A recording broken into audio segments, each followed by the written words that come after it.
New analysis of the official manslaughter charges filed in the Rust shooting incident.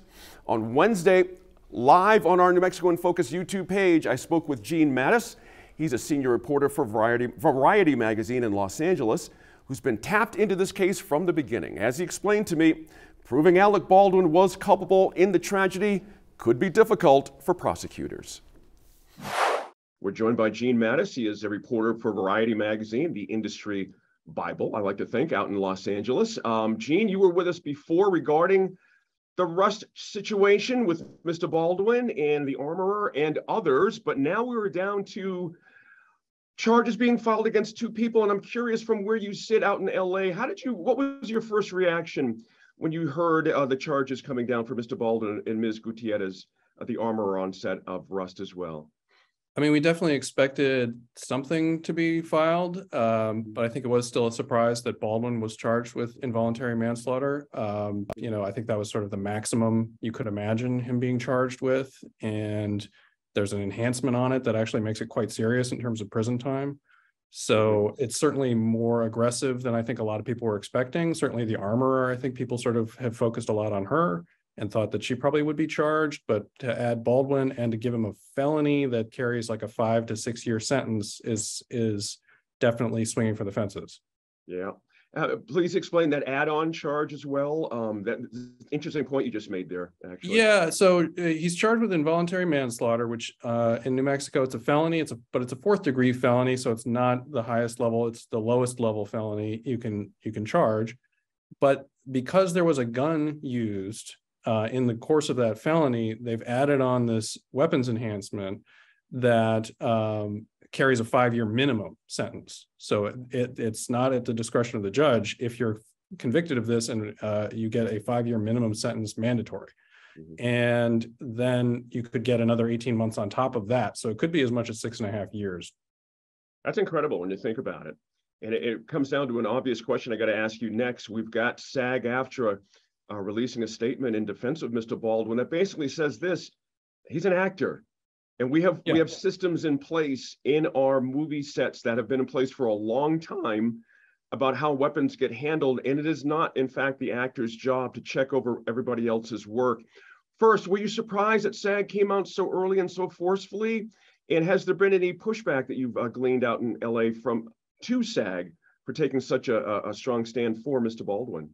Again, I honestly was a little surprised by that, because certainly the narrative around this shooting has been very focused on, low budget films and the risks of hiring unqualified people. And certainly if the below the line unions, they sort of felt like, this is what producers are doing. They're cutting corners all over the place. And this is what happens when we're mistreated like this. And I think there was a real sense of solidarity across all the unions with that.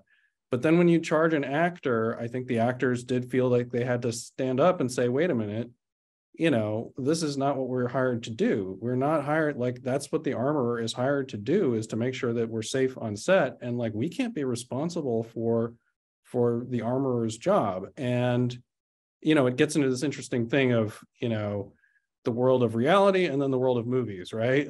In the world of reality, you never point a gun at somebody unless you're going to shoot them. In the world of movies, you might, it's a different set of expectations. And so for the SAG folks, they're basically saying, look, you don't understand our job. You don't understand what we do. We are putty in the hands of the director, and we are not there to tell people what to do or to second guess the armorer whose job it is to make sure that everybody's safe. Mm-hmm. Gene, one of the points of confusion, I guess that's probably the best way to put it, is the role of the first AD who has pled out of the situation. And the reporting runs two ways. One is that he never did pick up that, pistol outside, then bring it into that small little church and yell cold gun. And then others are reporting that he in fact did do that. We'll find out on when we get to trial, certainly.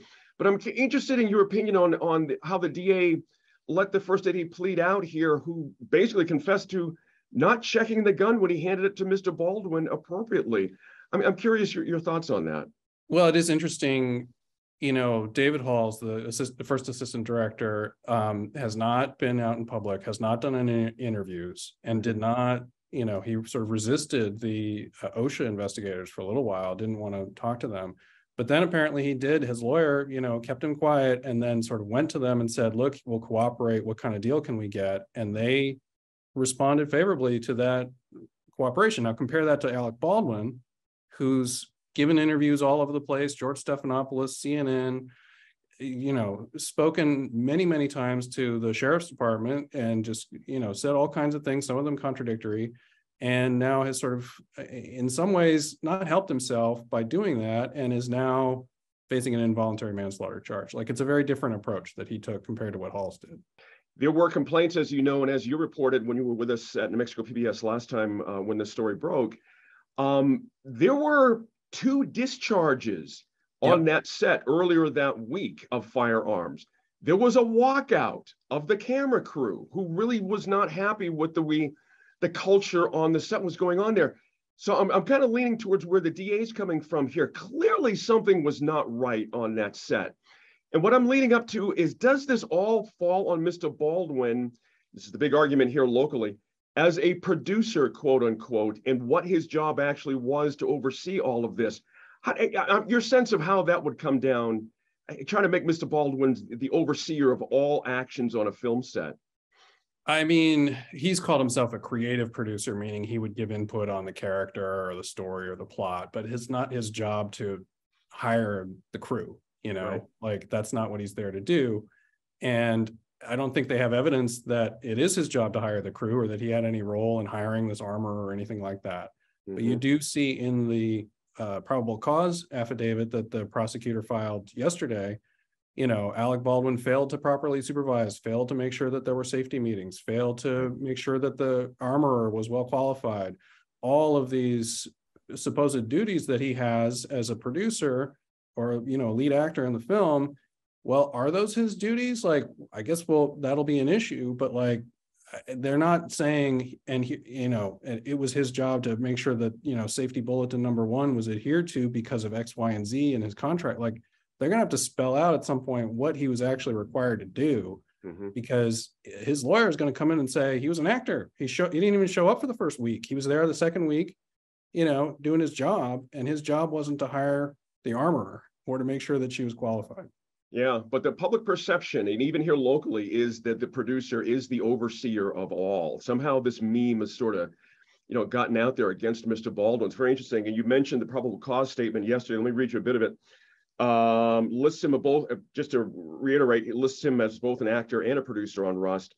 It alleges in part, quote, on the day of the shooting alone, evidence shows that no less than a dozen acts or omissions of recklessness occurred in the short time period prior to lunch in the time of the shooting, and this does not include the reckless handling of the firearm by Mr. Baldwin. The reason I read that out loud, there's starting to be a feeling out here locally that our DA might be reaching a little bit here. And same with her investigative team, that this is really about Mr. Baldwin, a political play, so to speak. I'm not asking you to comment on that. You're out there, you're not here. But I'm curious how this does look from a distance. You know, the files charged by the district attorney out here, does it feel political to LA people at all, or is this really very straight ahead? I think LA people, you know, certainly Alec Baldwin is very famous for having political opinions. He played Donald Trump for years on Saturday Night Live. He's obviously a very polarizing person in the national political landscape. LA people are definitely on one side of that political dialogue, and so they're inclined to be suspect of, you know, anybody in their tribe sort of being targeted. I don't know that there's any actual like evidence of that, but it's certainly a thought that people have. But just in terms of, you know, whether it's a reach or not, you know, I've been talking to defense lawyers in New Mexico who are sort of spelling out for me, like, here's what you have to prove involuntary manslaughter. And it's not just, you know, I didn't check the gun. It's not just I forgot to do something or this. It's a willful disregard for someone else's life and safety. And you have to know that there's a danger and you have to ignore it. And so it could come down to things like a fight where you punch somebody and you don't mean to kill them, but they die, you know, that kind of thing. Yeah. But you knew that it was a dangerous act. So did Alec Baldwin know that pulling the trigger here was a dangerous act? Like, I think that's what it's going to come down to, is like, was he aware of this risk? And he's going to say, Nobody had any idea.